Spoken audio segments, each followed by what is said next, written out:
Carta de San Pablo a los Romanos. Romanos, capítulo 1. Pablo, siervo de Cristo Jesús, llamado a ser apóstol, apartado para anunciar el Evangelio de Dios, que por medio de sus profetas ya había prometido en las Sagradas Escrituras. Este Evangelio habla de su Hijo, que según la naturaleza humana era descendiente de David, pero que según el Espíritu de Santidad fue designado con poder Hijo de Dios por la resurrección. Él es Jesucristo, nuestro Señor. Por medio de Él, y en honor a su nombre, recibimos el don apostólico para persuadir a todas las naciones que obedezcan a la fe. Entre ellas están incluidos también ustedes, a quienes Jesucristo ha llamado. Les escribo a todos ustedes, los amados de Dios que están en Roma, que han sido llamados a ser santos. Que Dios nuestro Padre y el Señor Jesucristo les concedan gracia y paz.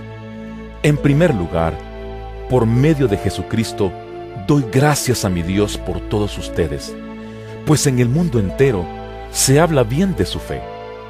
Dios, a quien sirvo de corazón, predicando el Evangelio de su Hijo, me es testigo de que los recuerdo a ustedes sin cesar. Siempre pido en mis oraciones que, si es la voluntad de Dios, por fin se me abra ahora el camino para ir a visitarlos. Tengo muchos deseos de verlos para impartirles algún don espiritual que los fortalezca. Mejor dicho, para que unos a otros nos animemos con la fe que compartimos. Quiero que sepan, hermanos, que aunque hasta ahora no he podido visitarlos, muchas veces me he propuesto hacerlo para recoger algún fruto entre ustedes, tal como lo he recogido entre las otras naciones. Estoy en deuda con todos, sean cultos o incultos, instruidos o ignorantes. De allí mi gran anhelo de predicarles el Evangelio también a ustedes que están en Roma. A la verdad, no me avergüenzo del Evangelio, pues es poder de Dios para la salvación de todos los que creen, de los judíos primeramente, pero también de los gentiles. De hecho, en el Evangelio se revela la justicia que proviene de Dios, la cual es por fe de principio a fin, tal como está escrito: El justo vivirá por la fe. Ciertamente, la ira de Dios viene revelándose desde el cielo contra toda impiedad e injusticia de los seres humanos, que con su maldad obstruyen la verdad. Me explico. Lo que se puede conocer acerca de Dios es evidente para ellos, pues Él mismo se lo ha revelado. Porque desde la creación del mundo, las cualidades invisibles de Dios, es decir, su eterno poder y su naturaleza divina, se perciben claramente a través de lo que Él creó, de modo que nadie tiene excusa. A pesar de haber conocido a Dios, no lo glorificaron como a Dios, ni le dieron gracias, sino que se extraviaron en sus inútiles razonamientos y se les oscureció su insensato corazón. Aunque afirmaban ser sabios, se volvieron necios y cambiaron la gloria del Dios inmortal por imágenes que eran réplicas del hombre mortal, de las aves, de los cuadrúpedos y de los reptiles. Por eso, Dios los entregó a los malos deseos de sus corazones, que conducen a la impureza sexual, de modo que degradaron sus cuerpos los unos con los otros, cambiaron la verdad de Dios por la mentira, adorando y sirviendo a los seres creados antes que al Creador, quien es bendito por siempre. Amén. Por tanto, Dios los entregó a pasiones vergonzosas. En efecto, las mujeres cambiaron las relaciones naturales por las que van contra la naturaleza. Asimismo, los hombres dejaron las relaciones naturales con la mujer y se encendieron en pasiones lujuriosas los unos con los otros. Hombres con hombres cometieron actos indecentes y en sí mismos recibieron el castigo que merecía su perversión. Además, como estimaron que no valía la pena tomar en cuenta el conocimiento de Dios, Él a su vez los entregó a la depravación mental para que hicieran lo que no debían hacer. Se han llenado de toda clase de maldad, perversidad, avaricia y depravación. Están repletos de envidia, homicidios, disensiones, engaño y malicia.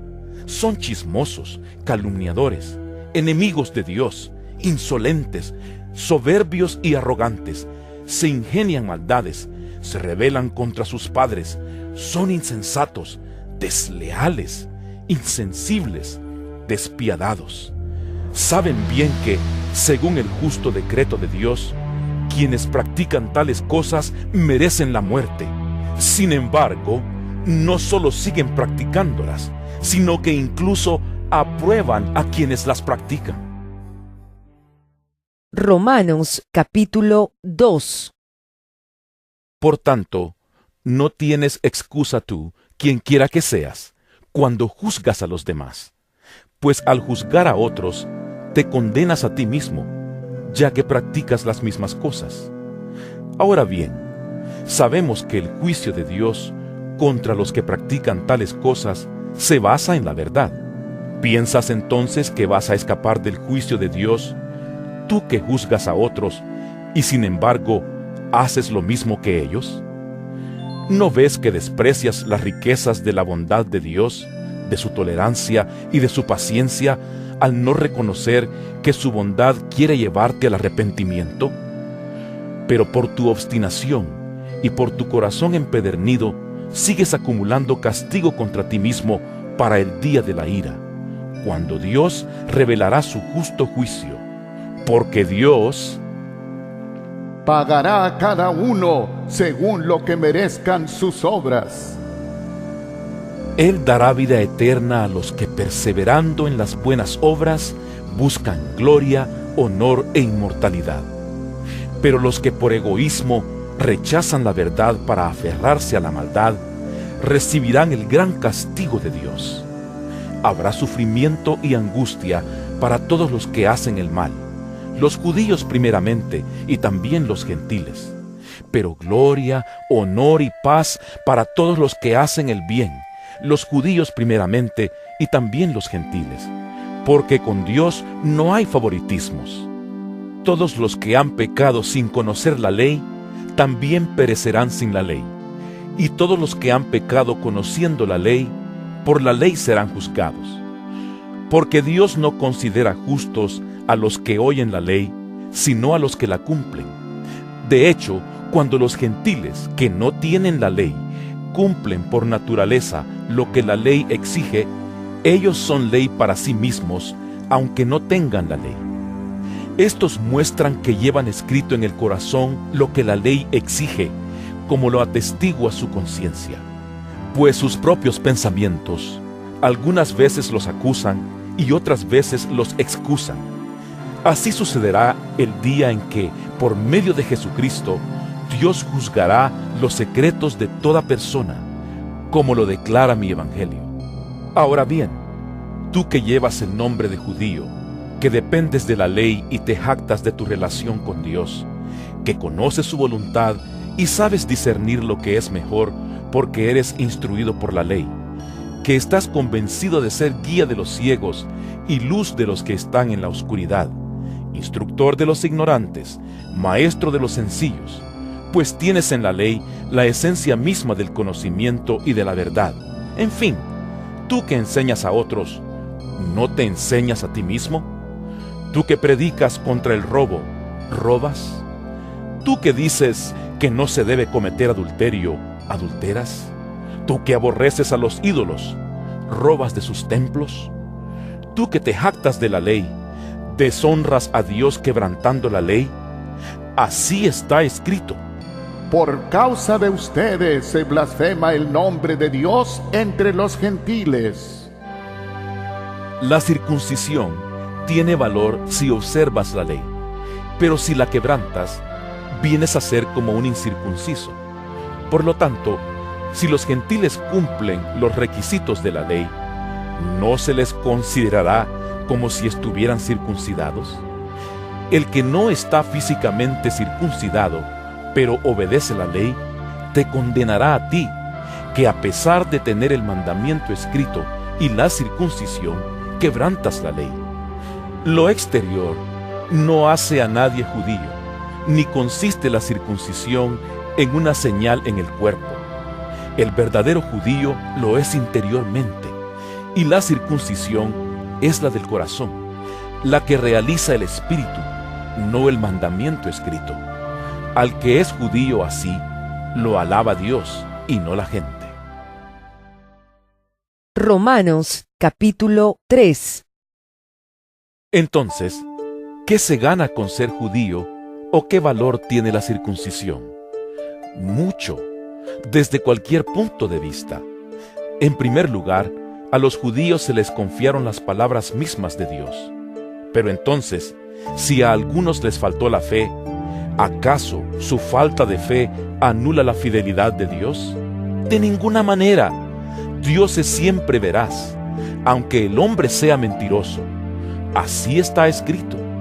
Por eso eres justo en tu sentencia y triunfarás cuando te juzguen. Pero si nuestra injusticia pone de relieve la justicia de Dios, ¿qué diremos? ¿Que Dios es injusto al descargar sobre nosotros su ira? Hablo en términos humanos. De ninguna manera. Si así fuera, ¿cómo podría Dios juzgar al mundo? Alguien podría objetar: si mi mentira destaca la verdad de Dios y si aumenta su gloria, ¿por qué todavía se me juzga como pecador? ¿Por qué no decir: hagamos lo malo para que venga lo bueno? Así nos calumnian algunos, asegurando que eso es lo que enseñamos. Pero bien merecida se tiene la condenación. ¿A qué conclusión llegamos? ¿Acaso los judíos somos mejores? De ninguna manera. Ya hemos demostrado que tanto los judíos como los gentiles están bajo el pecado. Así está escrito. No hay un solo justo, ni siquiera uno. No hay nadie que entienda, nadie que busque a Dios. Todos se han descarriado, a una se han corrompido. No hay nadie que haga lo bueno, no hay uno solo. Su garganta es un sepulcro abierto, con su lengua profieren engaños. Veneno de víbora hay en sus labios, llena está su boca de maldiciones y de amargura. Veloces son sus pies para ir a derramar sangre, dejan ruina y miseria en sus caminos, y no conocen la senda de la paz. No hay temor de Dios delante de sus ojos. Ahora bien, sabemos que todo lo que dice la ley, lo dice a quienes están sujetos a ella, para que todo el mundo se calle la boca y quede convicto delante de Dios. Por tanto, nadie será justificado en presencia de Dios por hacer las obras que exige la ley. Más bien, mediante la ley, cobramos conciencia del pecado. Pero ahora, sin la mediación de la ley, se ha manifestado la justicia de Dios, de la que dan testimonio la ley y los profetas. Esta justicia de Dios llega mediante la fe en Jesucristo a todos los que creen. De hecho, no hay distinción, pues todos han pecado y están privados de la gloria de Dios, pero por su gracia son justificados gratuitamente mediante la redención que Cristo Jesús efectuó.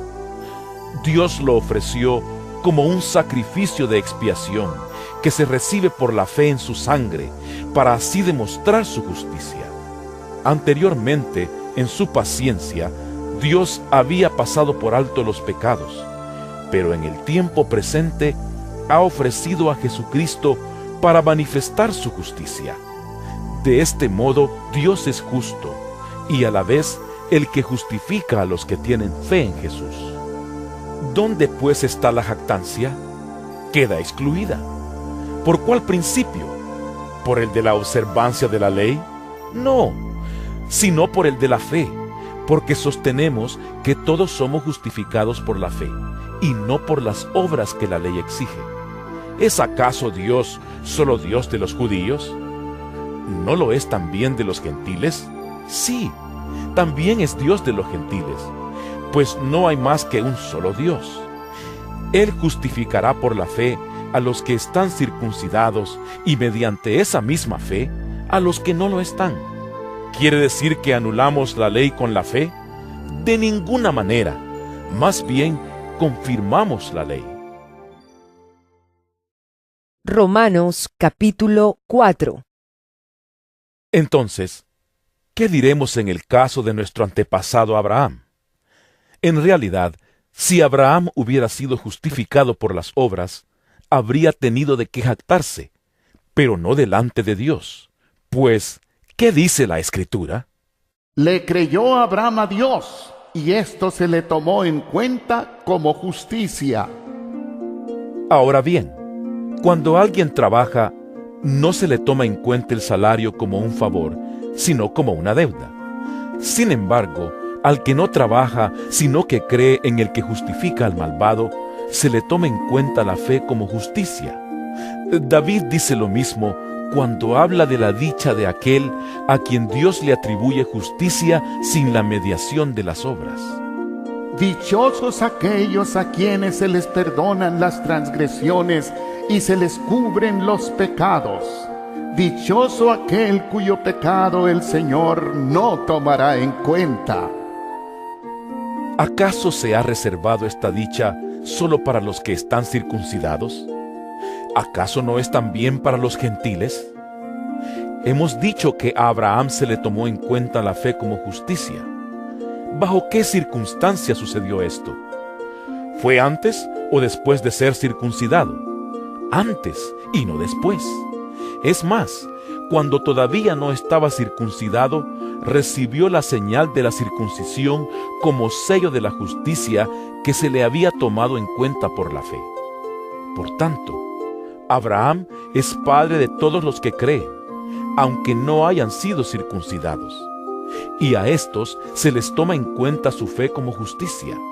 Y también es padre de aquellos que, además de haber sido circuncidados, siguen las huellas de nuestro padre Abraham, quien creyó cuando todavía era incircunciso. En efecto, no fue mediante la ley como Abraham y su descendencia recibieron la promesa de que él sería heredero del mundo, sino mediante la fe, la cual se le tomó en cuenta como justicia. Porque si los que viven por la ley fueran los herederos, entonces la fe no tendría ya ningún valor y la promesa no serviría de nada. La ley, en efecto, acarrea castigo, pero donde no hay ley, tampoco hay transgresión. Por eso la promesa viene por la fe, a fin de que por la gracia quede garantizada para toda la descendencia de Abraham. Esta promesa no es sólo para los que son de la ley, sino para los que son también de la fe de Abraham, quien es el Padre que tenemos en común delante de Dios, tal como está escrito. Te he confirmado como padre de muchas naciones. Así que Abraham creyó en el Dios que da vida a los muertos y que llama las cosas que no son como si ya existieran. Contra toda esperanza, Abraham creyó y esperó, y de este modo llegó a ser padre de muchas naciones, tal como se le había dicho. Así de numerosa será tu descendencia. Su fe no flaqueó, aunque reconocía que su cuerpo estaba como muerto, pues ya tenía unos 100 años, y que también estaba muerta la matriz de Sara.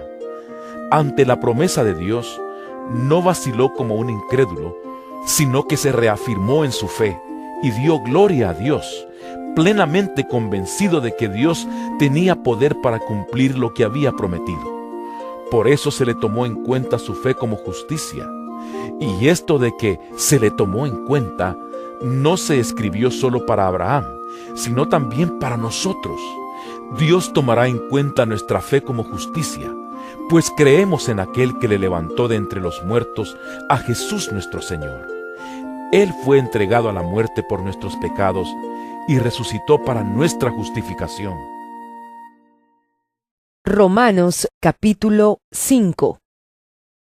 En consecuencia, ya que hemos sido justificados mediante la fe, tenemos paz con Dios por medio de nuestro Señor Jesucristo. También por medio de Él y mediante la fe, tenemos acceso a esta gracia en la cual nos mantenemos firmes.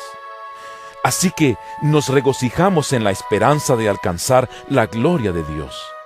Y no solo en esto, sino también en nuestros sufrimientos, porque sabemos que el sufrimiento produce perseverancia, la perseverancia, entereza de carácter, la entereza de carácter, esperanza. Y esta esperanza no nos defrauda, porque Dios ha derramado su amor en nuestro corazón por el Espíritu Santo que nos ha dado. A la verdad, como éramos incapaces de salvarnos, en el tiempo señalado, Cristo murió por los malvados. Difícilmente habrá quien muera por un justo, aunque tal vez haya quien se atreva a morir por una persona buena. Pero Dios demuestra su amor por nosotros en esto, en que cuando todavía éramos pecadores, Cristo murió por nosotros. Y ahora que hemos sido justificados por su sangre, con cuánta más razón, por medio de Él, seremos salvados del castigo de Dios. Porque si cuando éramos enemigos de Dios, fuimos reconciliados con Él mediante la muerte de su Hijo, con cuánta más razón, habiendo sido reconciliados, seremos salvados por su vida. Y no solo esto, sino que también nos regocijamos en Dios por nuestro Señor Jesucristo, pues gracias a Él ya hemos recibido la reconciliación. Por medio de un solo hombre, el pecado entró en el mundo, y por medio del pecado entró la muerte. Fue así como la muerte pasó a toda la humanidad, porque todos pecaron. Antes de promulgarse la ley, ya existía el pecado en el mundo. Es cierto que el pecado no se toma en cuenta cuando no hay ley.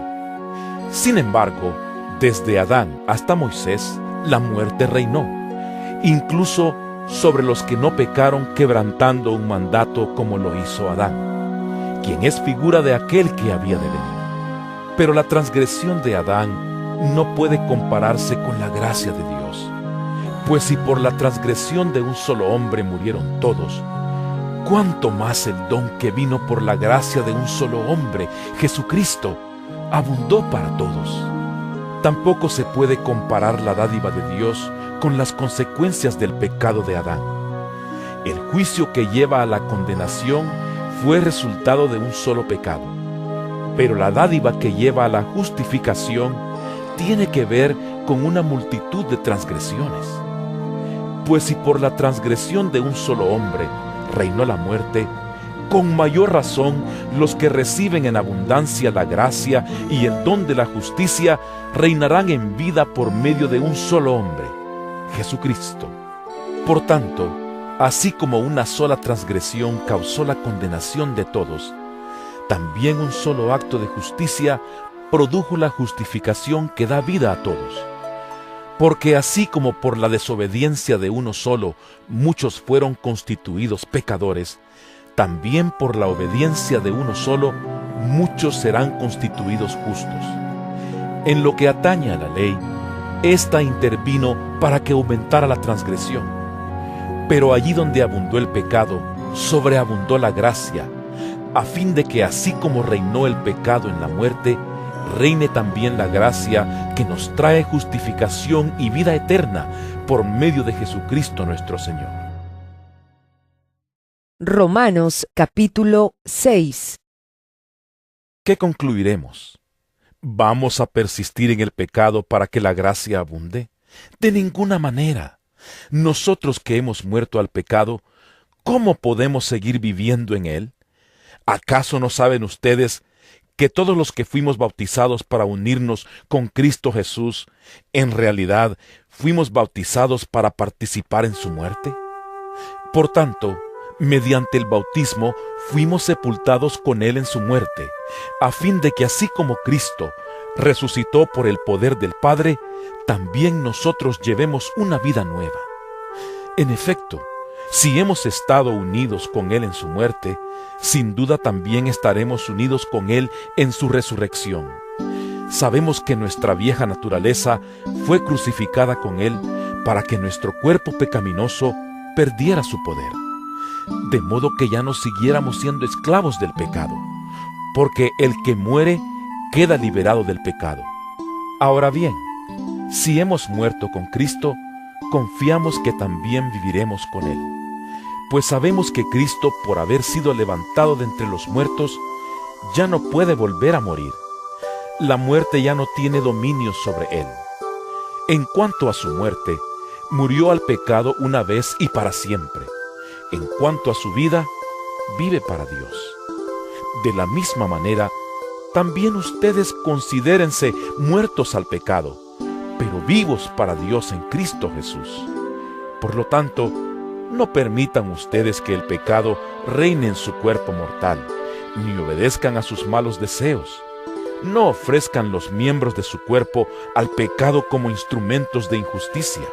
Al contrario, ofrézcanse más bien a Dios como quienes han vuelto de la muerte a la vida, presentando los miembros de su cuerpo como instrumentos de justicia. Así el pecado no tendrá dominio sobre ustedes, porque ya no están bajo la ley, sino bajo la gracia. Entonces, ¿qué? ¿Vamos a pecar porque no estamos ya bajo la ley, sino bajo la gracia? De ninguna manera. ¿Acaso no saben ustedes que cuando se entregan a alguien para obedecerlo, son esclavos de aquel a quien obedecen? Claro que lo son, ya sea del pecado que lleva a la muerte o de la obediencia que lleva a la justicia. Pero gracias a Dios, que aunque antes eran esclavos del pecado, ya se han sometido de corazón a la enseñanza que les fue transmitida.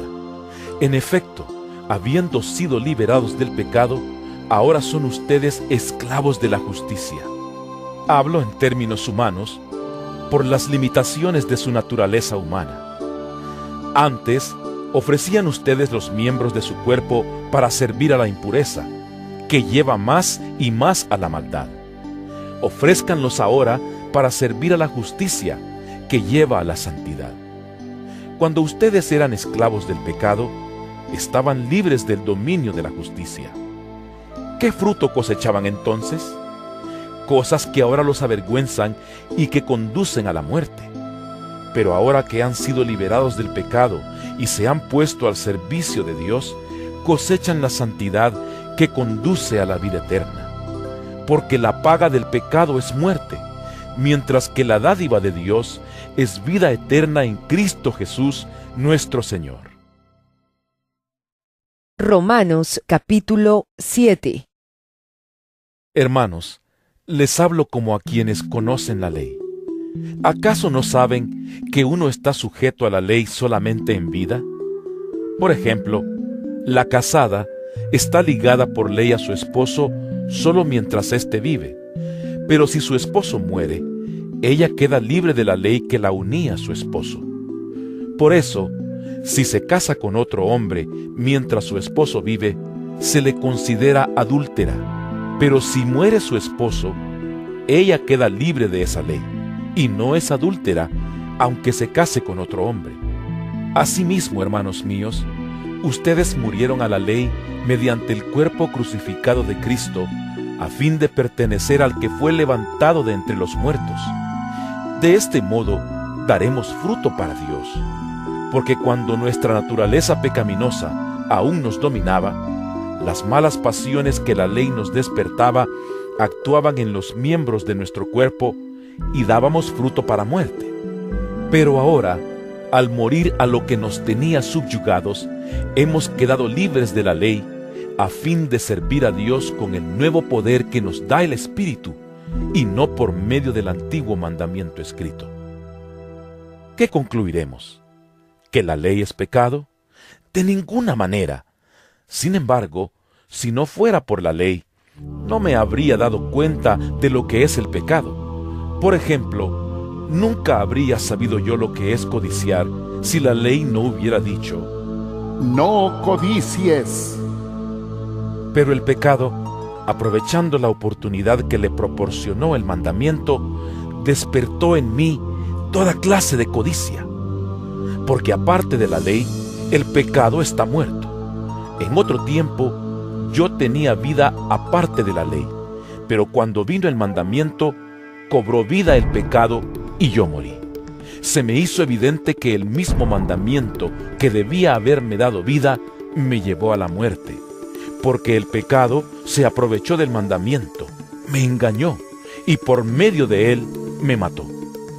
Concluimos, pues, que la ley es santa, y que el mandamiento es santo, justo y bueno. Pero entonces, ¿lo que es bueno se convirtió en muerte para mí? De ninguna manera. Más bien, fue el pecado lo que, valiéndose de lo bueno, me produjo la muerte. Ocurrió así para que el pecado se manifestara claramente, o sea, para que mediante el mandamiento se demostrara lo extremadamente malo que es el pecado. Sabemos en efecto que la ley es espiritual, pero yo soy meramente humano y estoy vendido como esclavo al pecado. No entiendo lo que me pasa, pues no hago lo que quiero, sino lo que aborrezco. Ahora bien, si hago lo que no quiero, estoy de acuerdo en que la ley es buena. Pero en ese caso, ya no soy yo quien lo lleva a cabo, sino el pecado que habita en mí. Yo sé que en mí, es decir, en mi naturaleza pecaminosa, nada bueno habita. Aunque deseo hacer lo bueno, no soy capaz de hacerlo. De hecho, no hago el bien que quiero, sino el mal que no quiero.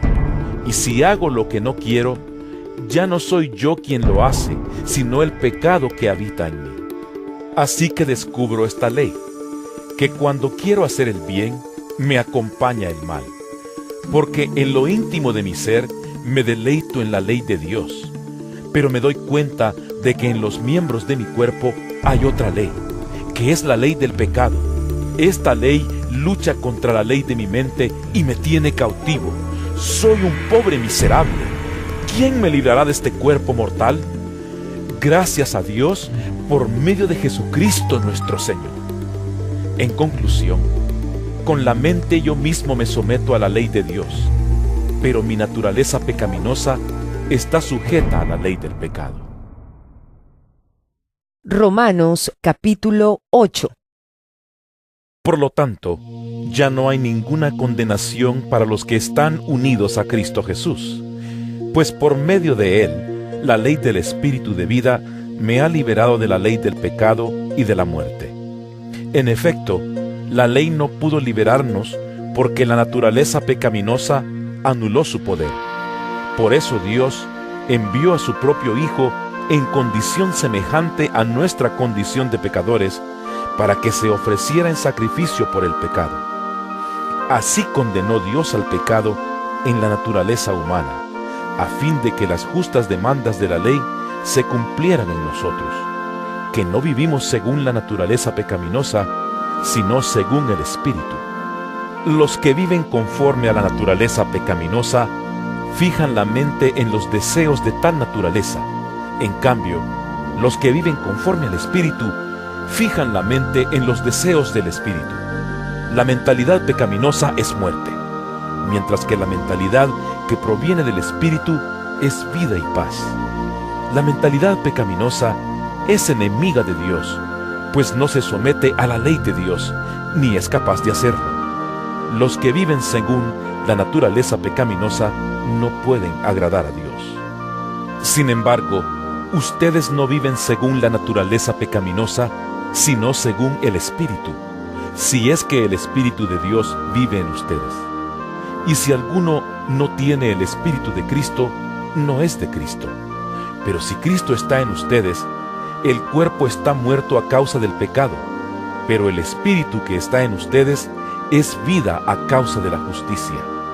Y si el Espíritu de aquel que levantó a Jesús de entre los muertos vive en ustedes, el mismo que levantó a Cristo de entre los muertos, también dará vida a sus cuerpos mortales por medio de su Espíritu que vive en ustedes.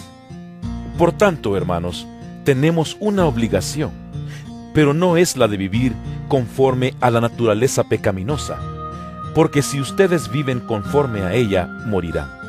Pero si por medio del Espíritu dan muerte a los malos hábitos del cuerpo, vivirán. Porque todos los que son guiados por el Espíritu de Dios son hijos de Dios. Y ustedes no recibieron un espíritu que de nuevo los esclavice al miedo, sino el Espíritu que los adopta como hijos y les permite clamar, Abba, Padre. El Espíritu mismo le asegura a nuestro espíritu que somos hijos de Dios. Y si somos hijos, somos herederos, herederos de Dios y coherederos con Cristo. Pues si ahora sufrimos con Él, también tendremos parte con Él en su gloria. De hecho, considero que en nada se comparan los sufrimientos actuales con la gloria que habrá de revelarse en nosotros. La creación aguarda con ansiedad la revelación de los hijos de Dios, porque fue sometida a la frustración. Esto no sucedió por su propia voluntad, sino por la del que así lo dispuso. Pero queda la firme esperanza de que la creación misma ha de ser liberada de la corrupción que la esclaviza, para así alcanzar la gloriosa libertad de los hijos de Dios. Sabemos que toda la creación todavía gime a una como si tuviera dolores de parto, y no solo ella, sino también nosotros mismos, que tenemos las primicias del Espíritu. Gemimos interiormente mientras aguardamos nuestra adopción como hijos, es decir, la redención de nuestro cuerpo, porque en esa esperanza fuimos salvados. Pero la esperanza que se ve ya no es esperanza. ¿Quién espera lo que ya tiene? Pero si esperamos lo que todavía no tenemos, en la espera mostramos nuestra constancia. Asimismo, en nuestra debilidad el Espíritu acude a ayudarnos. No sabemos qué pedir, pero el Espíritu mismo intercede por nosotros con gemidos que no pueden expresarse con palabras.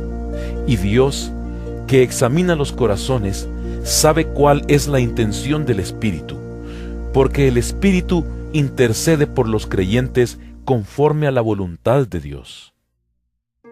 Ahora bien, sabemos que Dios dispone todas las cosas para el bien de quienes lo aman, los que han sido llamados de acuerdo con su propósito. Porque a los que Dios conoció de antemano, también los predestinó a ser transformados según la imagen de su Hijo, para que Él sea el primogénito entre muchos hermanos. A los que predestinó, también los llamó. A los que llamó, también los justificó. Y a los que justificó, también los glorificó. ¿Qué diremos frente a esto? Si Dios está de nuestra parte, ¿quién puede estar en contra nuestra? El que no escatimó ni a su propio Hijo, sino que lo entregó por todos nosotros, ¿cómo no habrá de darnos generosamente junto con Él todas las cosas? ¿Quién acusará a los que Dios ha escogido? Dios es el que justifica. ¿Quién condenará? Cristo Jesús es el que murió e incluso resucitó y está a la derecha de Dios e intercede por nosotros. ¿Quién nos apartará del amor de Cristo? ¿La tribulación o la angustia? ¿La persecución? ¿El hambre? ¿La indigencia? ¿El peligro o la violencia? Así está escrito. Por tu causa siempre nos llevan a la muerte. Nos tratan como a ovejas para el matadero. Sin embargo, en todo esto somos más que vencedores por medio de aquel que nos amó. Pues estoy convencido de que ni la muerte ni la vida, ni los ángeles ni los demonios, ni lo presente ni lo porvenir, ni los poderes, ni lo alto, ni lo profundo, ni cosa alguna en toda la creación podrá apartarnos del amor que Dios nos ha manifestado en Cristo Jesús nuestro Señor. Romanos capítulo 9. Digo la verdad en Cristo, no miento. Mi conciencia me lo confirma en el Espíritu Santo. Me invade una gran tristeza y me embarga un continuo dolor. desearía yo mismo ser maldecido y separado de Cristo por el bien de mis hermanos, los de mi propia raza, el pueblo de Israel. De ellos son la adopción como hijos, la gloria divina, los pactos, la ley y el privilegio de adorar a Dios y contar con sus promesas. De ellos son los patriarcas, y de ellos, según la naturaleza humana, nació Cristo, quien es Dios sobre todas las cosas. Alabado sea por siempre. Amén. Ahora bien, no digamos que la palabra de Dios ha fracasado. Lo que sucede es que no todos los que descienden de Israel son Israel. Tampoco por ser descendientes de Abraham son todos hijos suyos. Al contrario, Tu descendencia se establecerá por medio de Isaac. en otras palabras, los hijos de Dios no son los descendientes naturales. Más bien, se considera descendencia de Abraham a los hijos de la promesa. Y la promesa es esta: Dentro de 1 año vendré y para entonces Sara tendrá un hijo. no solo eso, también sucedió que los hijos de Rebeca tuvieron un mismo padre, que fue nuestro antepasado Isaac. Sin embargo, antes de que los mellizos nacieran o hicieran algo bueno o malo, y para confirmar el propósito de la elección divina, no en base a las obras, sino al llamado de Dios, se le dijo a ella: El mayor servirá al menor. y así está escrito. Amé a Jacob, pero aborrecí a Esaú. ¿Qué concluiremos? ¿Acaso es Dios injusto? De ninguna manera. Es un hecho que a Moisés le dice: Tendré clemencia de quien yo quiera tenerla, y seré compasivo con quien yo quiera serlo. por lo tanto, la elección no depende del deseo ni del esfuerzo humano, sino de la misericordia de Dios. Porque la Escritura le dice al faraón: Te he levantado precisamente para mostrar en ti mi poder y para que mi nombre sea proclamado por toda la tierra. Así que Dios tiene misericordia de quien Él quiere tenerla y endurece a quien Él quiere endurecer. Pero tú me dirás: entonces, ¿por qué todavía nos echa la culpa a Dios? ¿Quién puede oponerse a su voluntad? Respondo: ¿quién eres tú para pedirle cuentas a Dios? ¿Acaso le dirá la olla de barro al que la modeló, ¿por qué me hiciste así? ¿No tiene derecho el alfarero de hacer del mismo barro unas vasijas para usos especiales y otras para fines ordinarios? ¿Y qué si Dios, queriendo mostrar su ira y dar a conocer su poder, soportó con mucha paciencia a los que eran objeto de su castigo y estaban destinados a la destrucción? ¿Qué si lo hizo para dar a conocer sus gloriosas riquezas a los que eran objeto de misericordia y a quienes de antemano preparó para esa gloria? Esos somos nosotros, a quienes Dios llamó, no solo de entre los judíos, sino también de entre los gentiles. Así lo dice Dios en el libro de Oseas: Llamaré mi pueblo a los que no son mi pueblo, y llamaré mi amada a la que no es mi amada. Y sucederá que en el mismo lugar donde se les dijo, ustedes no son mi pueblo, serán llamados hijos del Dios viviente. Isaías, por su parte, proclama respecto de Israel: Aunque los israelitas sean tan numerosos como la arena del mar, solo el remanente será salvo, porque plenamente y sin demora el Señor cumplirá su sentencia en la tierra. Así había dicho Isaías. Si el Señor Todopoderoso no nos hubiera dejado descendientes, seríamos ya como Sodoma, nos pareceríamos a Gomorra. ¿Qué concluiremos? Pues que los gentiles que no buscaban la justicia la han alcanzado. Me refiero a la justicia que es por la fe. En cambio Israel, que iba en busca de una ley que le diera justicia, no ha alcanzado esa justicia. ¿Por qué no? Porque no la buscaron mediante la fe, sino mediante las obras, como si fuera posible alcanzarla así. Por eso tropezaron con la piedra de tropiezo, como está escrito. Miren que pongo en Sión una piedra de tropiezo y una roca que hace caer, pero el que confíe en él no será defraudado. Romanos capítulo 10. Hermanos, el deseo de mi corazón y mi oración a Dios por los israelitas es que lleguen a ser salvos. Puedo declarar en favor de ellos que muestran celo por Dios, pero su celo no se basa en el conocimiento, no conociendo la justicia que proviene de Dios y procurando establecer la suya propia, no se sometieron a la justicia de Dios. De hecho, Cristo es el fin de la ley, para que todo el que cree reciba la justicia.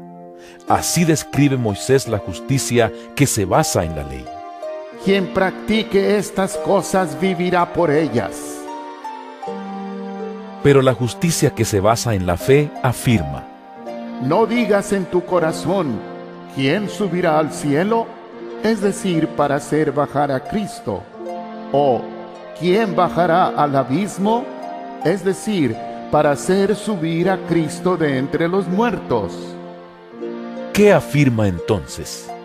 La palabra está cerca de ti, la tienes en la boca y en el corazón.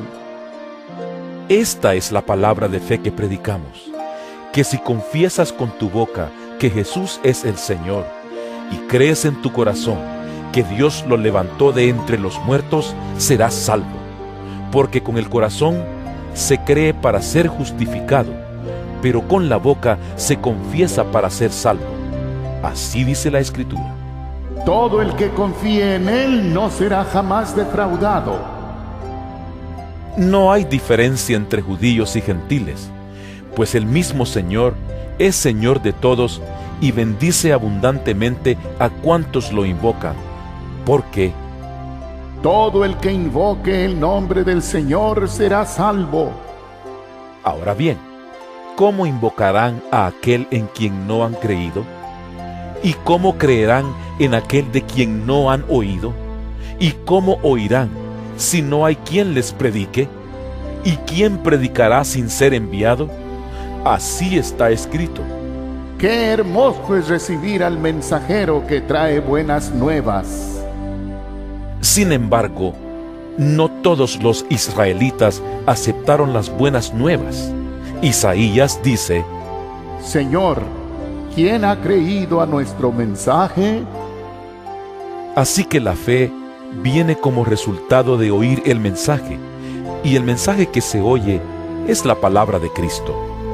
Pero pregunto, ¿acaso no oyeron? ¡Claro que sí! Por toda la tierra se difundió su voz, sus palabras llegan hasta los confines del mundo. Pero insisto, ¿acaso no entendió Israel? En primer lugar, Moisés dice: Yo haré que ustedes sientan envidia de los que no son nación. Voy a irritarlos con una nación insensata. Luego Isaías se atreve a decir: Dejé que me hallaran los que no me buscaban. Me di a conocer a los que no preguntaban por mí. En cambio, respecto de Israel, dice: Todo el día extendí mis manos hacia un pueblo desobediente y rebelde. Romanos capítulo 11. Por lo tanto, pregunto, ¿acaso rechazó Dios a su pueblo? De ninguna manera. Yo mismo soy israelita, descendiente de Abraham, de la tribu de Benjamín. Dios no rechazó a su pueblo, al que de antemano conoció. ¿No saben lo que relata la Escritura en cuanto a Elías? Acusó a Israel delante de Dios. Señor, han matado a tus profetas y han derribado tus altares. Yo soy el único que ha quedado con vida, y ahora quieren matarme a mí también. ¿Y qué le contestó la voz divina? He apartado para mí 7,000 hombres, los que no se han arrodillado ante Baal. Así también hay en la actualidad un remanente escogido por gracia. Y si es por gracia, ya no es por obras, porque en tal caso la gracia ya no sería gracia. ¿Qué concluiremos? Pues que Israel no consiguió lo que tanto deseaba, pero sí lo consiguieron los elegidos. Los demás fueron endurecidos, como está escrito. Dios les dio un espíritu insensible, ojos con los que no pueden ver y oídos con los que no pueden oír, hasta el día de hoy. Y David dice: que sus banquetes se les conviertan en red y en trampa, en tropezadero y en castigo, que se les nublen los ojos para que no vean y se encorven sus espaldas para siempre.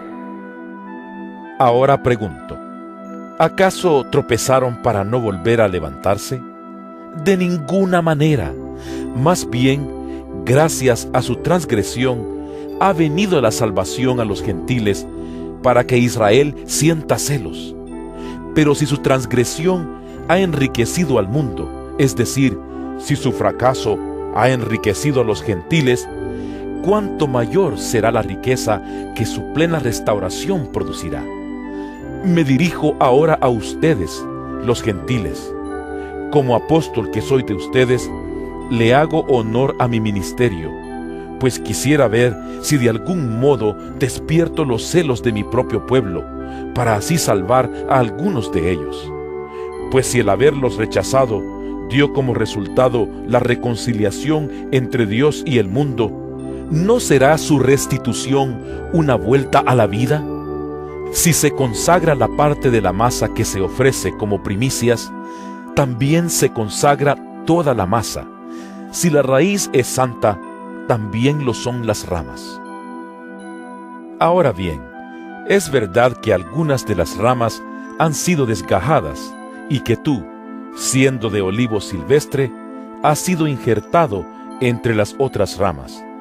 Ahora participas de la savia nutritiva de la raíz del olivo. Sin embargo, no te vayas a creer mejor que las ramas originales. Y si te jactas de ello, ten en cuenta que no eres tú quien nutre a la raíz, sino que es la raíz la que te nutre a ti. Tal vez dirás: desgajaron unas ramas para que yo fuera injertado. De acuerdo, pero ellas fueron desgajadas por su falta de fe, y tú por la fe te mantienes firme. Así que no seas arrogante, sino temeroso, porque si Dios no tuvo miramientos con las ramas originales, tampoco los tendrá contigo. Por tanto, considera la bondad y la severidad de Dios. Severidad hacia los que cayeron y bondad hacia ti. Pero si no te mantienes en su bondad, tú también serás desgajado. Y si ellos dejan de ser incrédulos, serán injertados, porque Dios tiene poder para injertarlos de nuevo. Después de todo, si tú fuiste cortado de un olivo silvestre al que por naturaleza pertenecías, y contra tu condición natural fuiste injertado en un olivo cultivado, con cuánta mayor facilidad las ramas naturales de ese olivo serán injertadas de nuevo en él. Hermanos, quiero que entiendan este misterio para que no se vuelvan presuntuosos. Parte de Israel se ha endurecido, y así permanecerá hasta que haya entrado la totalidad de los gentiles. De esta manera, todo Israel será salvo, como está escrito. El Redentor vendrá de Sión y apartará de Jacob la impiedad, y este será mi pacto con ellos cuando perdone sus pecados. Con respecto al Evangelio, los israelitas son enemigos de Dios para bien de ustedes. Pero si tomamos en cuenta la elección, son amados de Dios por causa de los patriarcas, porque las dádivas de Dios son irrevocables, como lo es también su llamamiento, De hecho, en otro tiempo, ustedes fueron desobedientes a Dios, pero ahora, por la desobediencia de los israelitas, han sido objeto de su misericordia. Asimismo, estos que han desobedecido recibirán misericordia ahora, como resultado de la misericordia de Dios hacia ustedes. En fin, Dios ha sujetado a todos a la desobediencia con el fin de tener misericordia de todos. Qué profundas son las riquezas de la sabiduría y del conocimiento de Dios. Qué indescifrables sus juicios e impenetrables sus caminos. ¿Quién ha conocido la mente del Señor o quién ha sido su consejero? ¿Quién le ha dado primero a Dios para que luego Dios le pague? Porque todas las cosas proceden de Él y existen por Él y para Él. A Él sea la gloria por siempre. Amén. Romanos capítulo 12. Por lo tanto, hermanos, tomando en cuenta la misericordia de Dios, les ruego que cada uno de ustedes, en adoración espiritual, ofrezca su cuerpo como sacrificio vivo, santo y agradable a Dios. No se amolden al mundo actual, sino sean transformados mediante la renovación de su mente. Así podrán comprobar cuál es la voluntad de Dios, buena, agradable y perfecta. Por la gracia que se me ha dado, les digo a todos ustedes, nadie tenga un concepto de sí más alto que el que debe tener, sino más bien piense de sí mismo con moderación, según la medida de fe que Dios le haya dado. Pues así como cada uno de nosotros tiene un solo cuerpo con muchos miembros, y no todos estos miembros desempeñan la misma función, también nosotros, siendo muchos, formamos un solo cuerpo en Cristo, y cada miembro está unido a todos los demás. Tenemos dones diferentes según la gracia que se nos ha dado. Si el don de alguien es el de profecía, que lo use en proporción con su fe. Si es el de prestar un servicio, que lo preste. Si es el de enseñar, que enseñe. Si es el de animar a otros, que los anime. Si es el de socorrer a los necesitados, que dé con generosidad. Si es el de dirigir, que dirija con esmero. Si es el de mostrar compasión, que lo haga con alegría. El amor debe ser sincero. Aborrezcan el mal, aférrense al bien. Ámense los unos a los otros con amor fraternal, respetándose y honrándose mutuamente. Nunca dejen de ser diligentes. Antes bien, sirvan al Señor con el fervor que da el Espíritu. Alégrense en la esperanza. Muestren paciencia en el sufrimiento. Perseveren en la oración. Ayuden a los hermanos necesitados. Practiquen la hospitalidad. Bendigan a quienes los persigan. Bendigan y no maldigan. Alégrense con los que están alegres. Lloren con los que lloran. Vivan en armonía los unos con los otros. No sean arrogantes, sino háganse solidarios con los humildes. No se crean los únicos que saben. No paguen a nadie mal por mal. Procuren hacer lo bueno delante de todos. Si es posible, en cuanto dependa de ustedes, vivan en paz con todos. No tomen venganza, hermanos míos, sino dejen el castigo en las manos de Dios, porque está escrito: Mía es la venganza, yo pagaré. Dice el Señor. Antes bien, si tu enemigo tiene hambre, dale de comer. Si tiene sed, dale de beber. Actuando así, harás que se avergüence de su conducta. no te dejes vencer por el mal.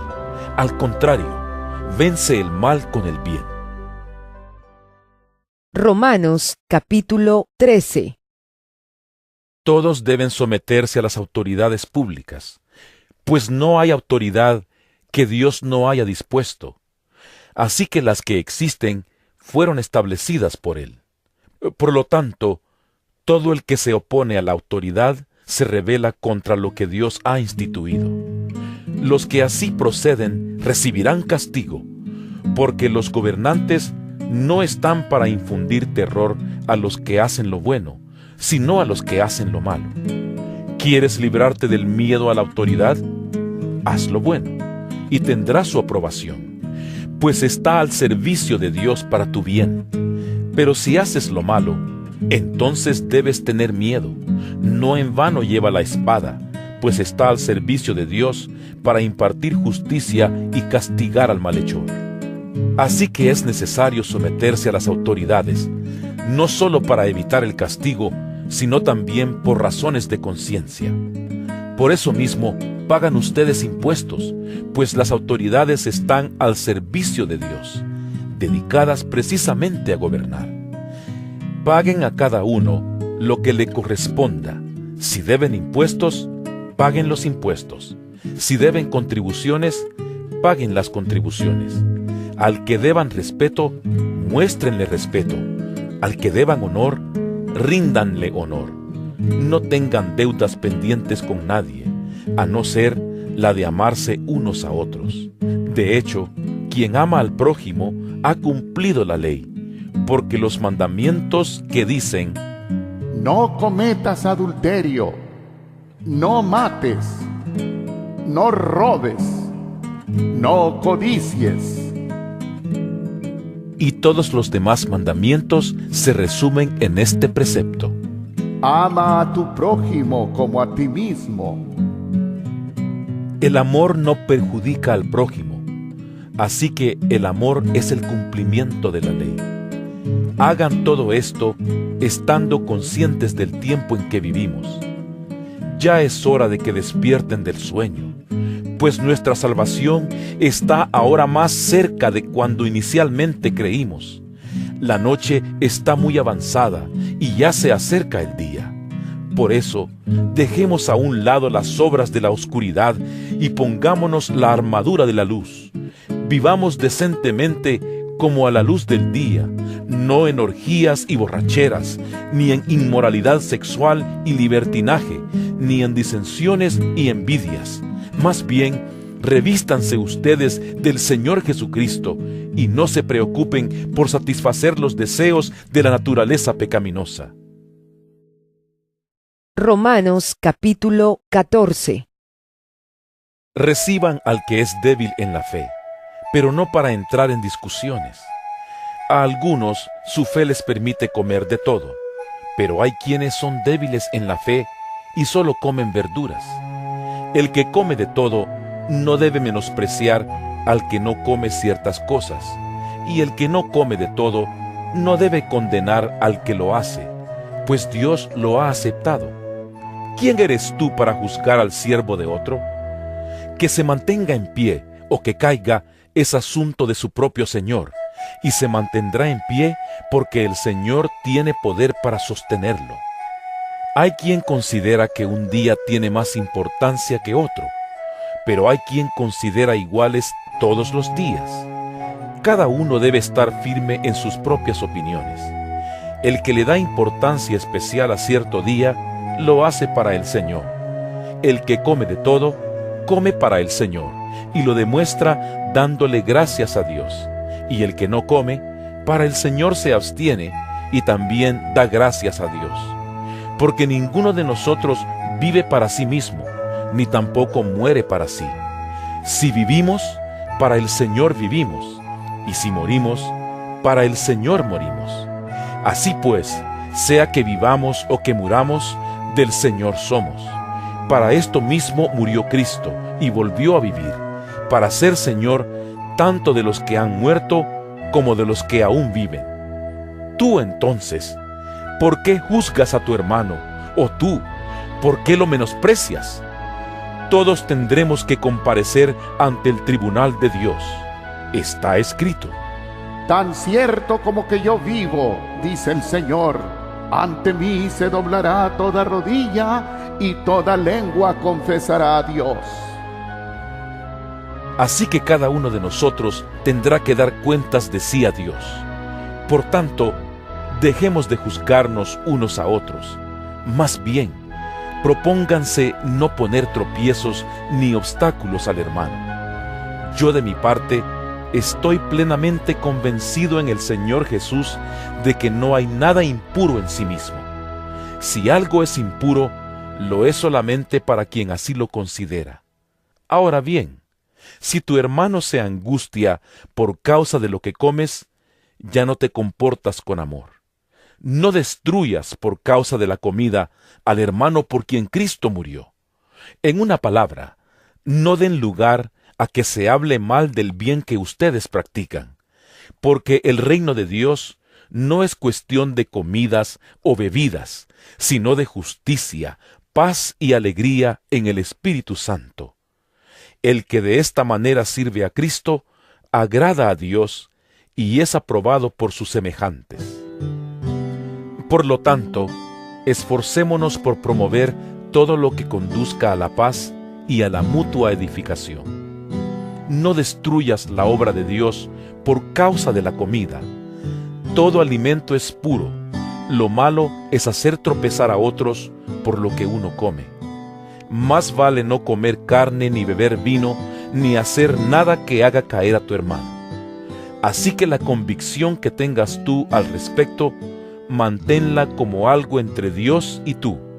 Dichoso aquel a quien su conciencia no lo acusa por lo que hace. Pero el que tiene dudas en cuanto a lo que come, se condena, porque no lo hace por convicción, y todo lo que no se hace por convicción es pecado. Romanos capítulo 15. Los fuertes en la fe debemos apoyar a los débiles en vez de hacer lo que nos agrada. Cada uno debe agradar al prójimo para su bien, con el fin de edificarlo, porque ni siquiera Cristo se agradó a sí mismo, sino que, como está escrito, sobre mí han recaído los insultos de tus detractores. De hecho, todo lo que se escribió en el pasado se escribió para enseñarnos, a fin de que, alentados por las Escrituras, perseveremos en mantener nuestra esperanza. Que el Dios que infunde aliento y perseverancia les conceda vivir juntos en armonía, conforme al ejemplo de Cristo Jesús, para que con un solo corazón y a una sola voz glorifiquen al Dios y Padre de nuestro Señor Jesucristo. Por tanto, acéptense mutuamente, así como Cristo los aceptó a ustedes para gloria de Dios. Les digo que Cristo se hizo servidor de los judíos para demostrar la fidelidad de Dios a fin de confirmar las promesas hechas a los patriarcas y para que los gentiles glorifiquen a Dios por su compasión, como está escrito. Por eso te alabaré entre las naciones, cantaré salmos a tu nombre. En otro pasaje dice, Alégrense, naciones, con el pueblo de Dios. y en otra parte, Alaben al Señor, naciones todas, pueblos todos, cántenle alabanzas. a su vez, Isaías afirma, Brotará la raíz de Isaí, el que se levantará para gobernar a las naciones. En él los pueblos pondrán su esperanza. que el Dios de la esperanza los llene de toda alegría y paz a ustedes que creen en Él, para que rebosen de esperanza por el poder del Espíritu Santo. Por mi parte, hermanos míos, estoy seguro de que ustedes mismos rebosan de bondad, abundan en conocimiento y están capacitados para instruirse unos a otros. Sin embargo, les he escrito con mucha franqueza sobre algunos asuntos, como para refrescarles la memoria. Me he atrevido a hacerlo por causa de la gracia que Dios me dio para ser ministro de Cristo Jesús a los gentiles. Yo tengo el deber sacerdotal de proclamar el Evangelio de Dios, a fin de que los gentiles lleguen a ser una ofrenda aceptable a Dios, santificada por el Espíritu Santo. Por tanto, mi servicio a Dios es para mí motivo de orgullo en Cristo Jesús. No me atreveré a hablar de nada sino de lo que Cristo ha hecho por medio de mí para que los gentiles lleguen a obedecer a Dios. Lo ha hecho con palabras y obras, mediante poderosas señales y milagros, por el poder del Espíritu de Dios. Así que, habiendo comenzado en Jerusalén, he completado la proclamación del Evangelio de Cristo por todas partes hasta la región de Iliria. En efecto, mi propósito ha sido predicar el Evangelio donde Cristo no sea conocido, para no edificar sobre fundamento ajeno, más bien, como está escrito: Los que nunca habían recibido noticia de Él, lo verán, y entenderán los que no habían oído hablar de Él. Este trabajo es lo que muchas veces me ha impedido ir a visitarlos. Pero ahora que ya no me queda un lugar donde trabajar en estas regiones, y como desde hace muchos años anhelo verlos, tengo planes de visitarlos cuando vaya rumbo a España. Espero que después de que haya disfrutado de la compañía de ustedes por algún tiempo, me ayuden a continuar el viaje.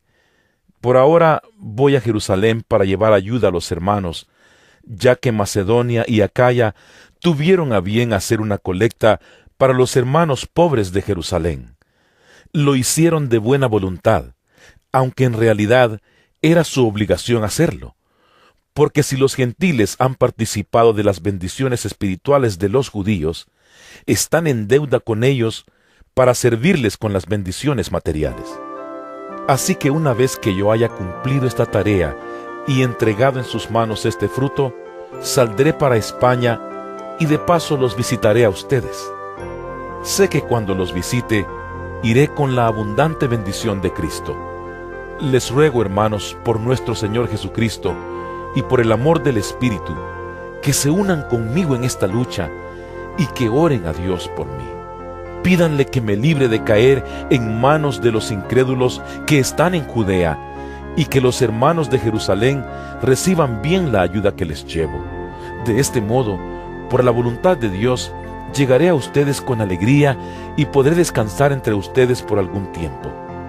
El Dios de paz sea con todos ustedes. Amén. Romanos capítulo 16. Les recomiendo a nuestra hermana Febe, diaconisa de la iglesia de Cencreas. Les pido que la reciban dignamente en el Señor, como conviene hacerlo entre hermanos en la fe. Préstenle toda ayuda que necesite, porque ella ha ayudado a muchas personas, entre las que me cuento yo. Saluden a Priscila y a Aquila, mis compañeros de trabajo en Cristo Jesús. Por salvarme la vida, ellos arriesgaron la suya. Tanto yo como todas las iglesias de los gentiles les estamos agradecidos. Saluden igualmente a la iglesia que se reúne en la casa de ellos. Saluden a mi querido hermano Epeneto, el primer convertido a Cristo en la provincia de Asia. Saluden a María, que tanto ha trabajado por ustedes. Saluden a Andrónico y a Junías, mis parientes y compañeros de cárcel, destacados entre los apóstoles y convertidos a Cristo antes que yo. Saluden a Amplias, mi querido hermano en el Señor. Saluden a Urbano, nuestro compañero de trabajo en Cristo, y a mi querido hermano Estaquis. Saluden a Apeles, que ha dado tantas pruebas de su fe en Cristo. Saluden a los de la familia de Aristóbulo. Saluden a Herodión, mi pariente. Saluden a los de la familia de Narciso, fieles en el Señor. Saluden a Trifena y a Trifosa, las cuales se esfuerzan trabajando por el Señor. Saluden a mi querida hermana Pérsida, que ha trabajado muchísimo en el Señor. Saluden a Rufo, distinguido creyente, y a su madre, que ha sido también como una madre para mí. Saluden a Asíncrito, a Flegonte, a Hermes, a Patrobas, a Hermas y a los hermanos que están con ellos. Saluden a Filólogo, a Julia, a Nereo y a su hermana, a Olimpas y a todos los hermanos que están con ellos. Salúdense unos a otros con un beso santo. Todas las iglesias de Cristo les mandan saludos. Les ruego, hermanos, que se cuiden de los que causan divisiones y dificultades y van en contra de lo que a ustedes se les ha enseñado. Apártense de ellos. Tales individuos no sirven a Cristo nuestro Señor, sino a sus propios deseos. Con palabras suaves y lisonjeras engañan a los ingenuos. Es cierto que ustedes viven en obediencia, lo que es bien conocido de todos y me alegra mucho, pero quiero que sean sagaces para el bien e inocentes para el mal. Muy pronto, el Dios de paz aplastará a Satanás bajo los pies de ustedes. Que la gracia de nuestro Señor Jesús sea con ustedes. Saludos de parte de Timoteo, mi compañero de trabajo, como también de Lucio, Jasón y Sosipater, mis parientes. Yo, Tercio, que escribo esta carta, los saludo en el Señor. Saludos de parte de Gayo, de cuya hospitalidad disfrutamos yo y toda la iglesia de este lugar. También les mandan saludos Erasto, que es el tesorero de la ciudad, y nuestro hermano Cuarto. El Dios eterno ocultó su misterio durante largos siglos, pero ahora lo ha revelado por medio de los escritos proféticos, según su propio mandato, para que todas las naciones obedezcan a la fe. Al que puede fortalecerlos a ustedes conforme a mi evangelio y a la predicación acerca de Jesucristo, al único sabio Dios, sea la gloria para siempre por medio de Jesucristo. Amén.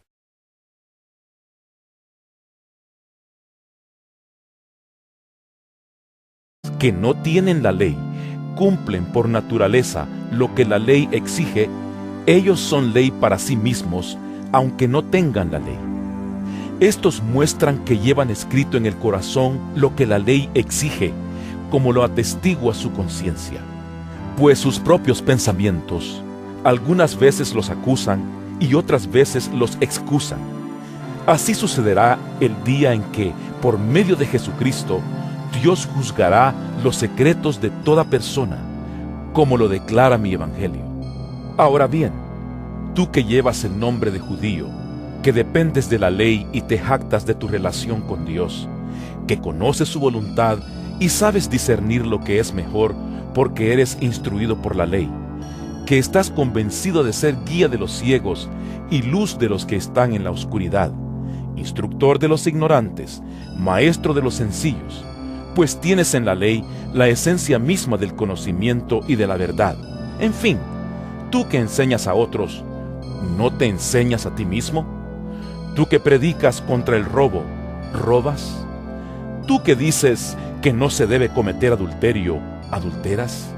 Tú que aborreces a los ídolos, ¿robas de sus templos? Tú que te jactas de la ley, ¿deshonras a Dios quebrantando la ley? Así está escrito.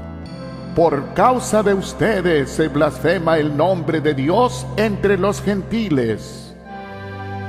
La circuncisión tiene valor si observas la ley, pero si la quebrantas, vienes a ser como un incircunciso. Por lo tanto, si los gentiles cumplen los requisitos de la ley, ¿no se les considerará como si estuvieran circuncidados?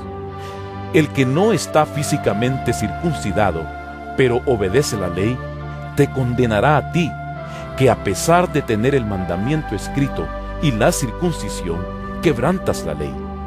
Lo exterior no hace a nadie judío, ni consiste la circuncisión en una señal en el cuerpo. El verdadero judío lo es interiormente, y la circuncisión es la del corazón, la que realiza el espíritu, no el mandamiento escrito. Al que es judío así, lo alaba Dios y no la gente. Romanos capítulo 3. Entonces, ¿qué se gana con ser judío o qué valor tiene la circuncisión? Muchos letos de envidia, homicidios, disensiones, engaño y malicia.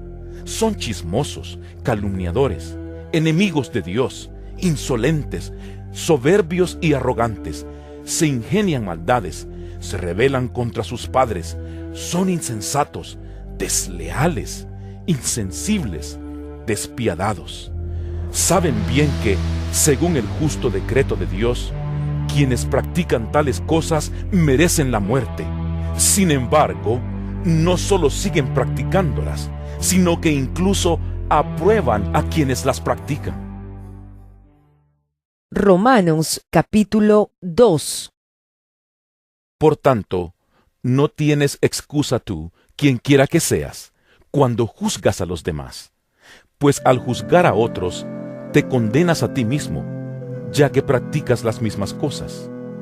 Ahora bien, sabemos que el juicio de Dios contra los que practican tales cosas se basa en la verdad. ¿Piensas entonces que vas a escapar del juicio de Dios, tú que juzgas a otros y sin embargo haces lo mismo que ellos? ¿No ves que desprecias las riquezas de la bondad de Dios, de su tolerancia y de su paciencia, al no reconocer que su bondad quiere llevarte al arrepentimiento? Pero por tu obstinación y por tu corazón empedernido, sigues acumulando castigo contra ti mismo para el día de la ira, cuando Dios revelará su justo juicio, porque Dios pagará a cada uno según lo que merezcan sus obras. Él dará vida eterna a los que perseverando en las buenas obras buscan gloria, honor e inmortalidad. Pero los que por egoísmo rechazan la verdad para aferrarse a la maldad, recibirán el gran castigo de Dios. Habrá sufrimiento y angustia para todos los que hacen el mal, los judíos primeramente y también los gentiles, pero gloria, honor y paz para todos los que hacen el bien, los judíos primeramente y también los gentiles, porque con Dios no hay favoritismos. Todos los que han pecado sin conocer la ley, también perecerán sin la ley, y todos los que han pecado conociendo la ley, por la ley serán juzgados. Porque Dios no considera justos a los que oyen la ley, sino a los que la cumplen. De hecho, cuando los gentiles, de hecho, en el Evangelio se revela la justicia que proviene de Dios, la cual es por fe de principio a fin, tal como está escrito. El justo vivirá por la fe. Ciertamente, la ira de Dios viene revelándose desde el cielo contra toda impiedad e injusticia de los seres humanos, que con su maldad obstruyen la verdad. Me explico. Lo que se puede conocer acerca de Dios es evidente para ellos, pues Él mismo se lo ha revelado.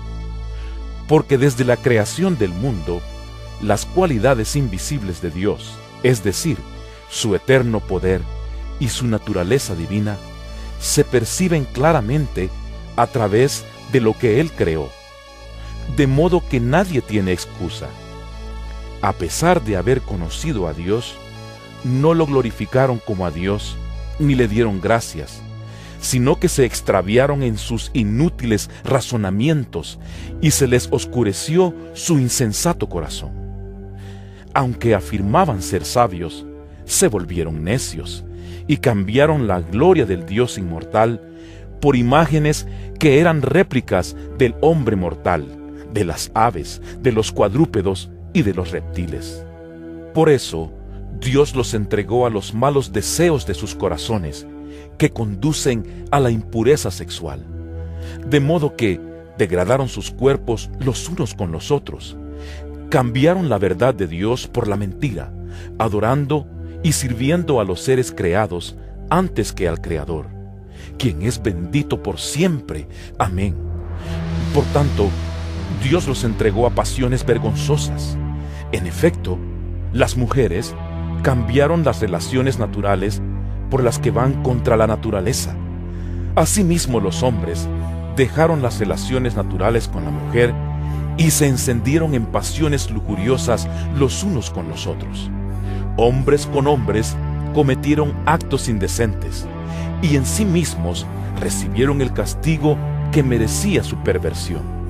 Además, como estimaron que no valía la pena tomar en cuenta el conocimiento de Dios, Él a su vez los entregó a la depravación mental, para que hicieran lo que no debían hacer. Se han llenado de toda clase de maldad, perversidad, avaricia y depravación. Están Carta de San Pablo a los Romanos. Romanos, capítulo 1. Pablo, siervo de Cristo Jesús, llamado a ser apóstol, apartado para anunciar el Evangelio de Dios, que por medio de sus profetas ya había prometido en las Sagradas Escrituras. Este Evangelio habla de su Hijo, que según la naturaleza humana era descendiente de David, pero que según el Espíritu de Santidad fue designado con poder Hijo de Dios por la resurrección. Él es Jesucristo, nuestro Señor. Por medio de Él, y en honor a su nombre, recibimos el don apostólico para persuadir a todas las naciones que obedezcan a la fe. Entre ellas están incluidos también ustedes, a quienes Jesucristo ha llamado. Les escribo a todos ustedes, los amados de Dios que están en Roma, que han sido llamados a ser santos. Que Dios nuestro Padre y el Señor Jesucristo les concedan gracia y paz. En primer lugar, por medio de Jesucristo, doy gracias a mi Dios por todos ustedes, pues en el mundo entero se habla bien de su fe. Dios, a quien sirvo de corazón, predicando el Evangelio de su Hijo, me es testigo de que los recuerdo a ustedes sin cesar. Siempre pido en mis oraciones que, si es la voluntad de Dios, por fin se me abra ahora el camino para ir a visitarlos. Tengo muchos deseos de verlos para impartirles algún don espiritual que los fortalezca. Mejor dicho, para que unos a otros nos animemos con la fe que compartimos. Quiero que sepan, hermanos, que aunque hasta ahora no he podido visitarlos, muchas veces me he propuesto hacerlo para recoger algún fruto entre ustedes, tal como lo he recogido entre las otras naciones. Estoy en deuda con todos, sean cultos o incultos, instruidos o ignorantes. De ahí mi gran anhelo de predicarles el Evangelio también a ustedes que están en Roma.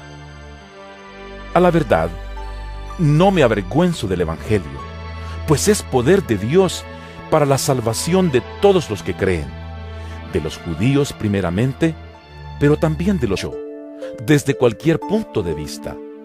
En primer lugar, a los judíos se les confiaron las palabras mismas de Dios. Pero entonces, si a algunos les faltó la fe, ¿acaso su falta de fe anula la fidelidad de Dios? De ninguna manera.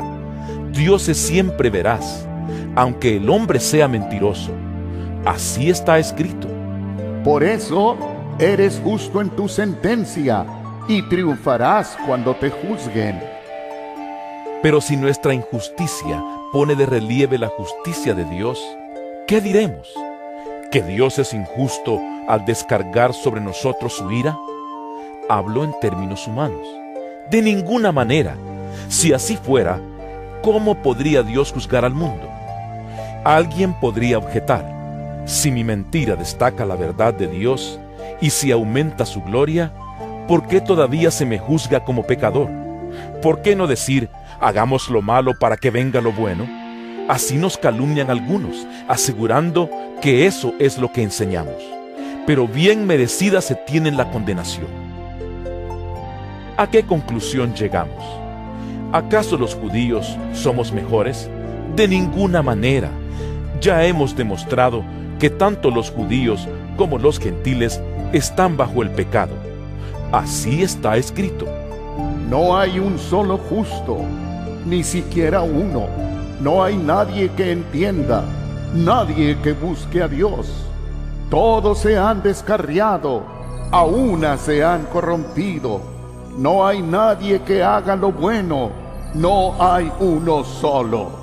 Su garganta es un sepulcro abierto, con su lengua profieren engaños. Veneno de víbora hay en sus labios, llena está su boca de maldiciones y de amargura. Veloces son sus pies para ir a derramar sangre, dejan ruina y miseria en sus caminos, y no conocen la senda de la paz. No hay temor de Dios delante de sus ojos. Ahora bien, sabemos que todo lo que dice la ley, lo dice a quienes están sujetos a ella, para que todo el mundo se calle la boca y quede convicto delante de Dios. Por tanto, nadie será justificado en presencia de Dios por hacer las obras que exige la ley. Más bien, mediante la ley, cobramos conciencia del pecado. Pero ahora,